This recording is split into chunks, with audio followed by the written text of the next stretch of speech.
Here's the ErgoAV small motion TV mount. If you're looking to mount your TV, this is one of the options that you have. This is a Target purchase, and I'm just gonna show you what's inside and what's contained in the box. So you'll have the guide, so the mount guide, the manual, and here's the plates. These are just the parts. You want to make sure when you purchase this mount, make sure you have all the parts like the screws and everything, because the hardwares are the most important one. So if you're curious, this is what the box contains. You do have that.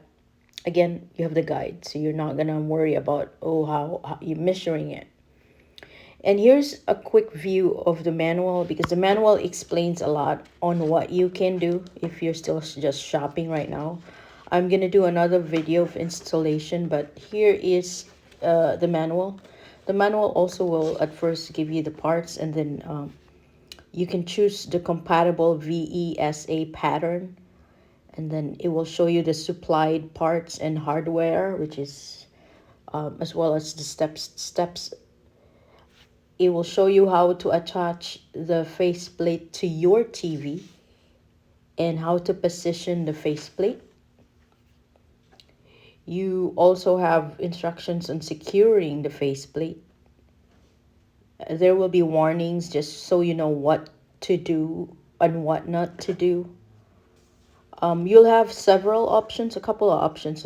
You have the option A for flat back TV, and if you have a bump on your TV or a curved TV, you also are able to choose that option. There are TVs with mounting restrictions, so you want to make sure you look at that as well. There are different kinds of bolts that's included, so that's a good thing, because you'll be able to change it as you change your TV.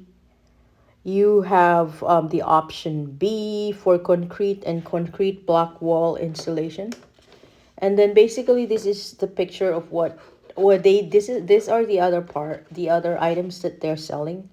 TV mounts, speaker stands, and computer monitor mounts if you're interested. But at the back of the box is also a clear instruction, a picture of what it's supposed to look like.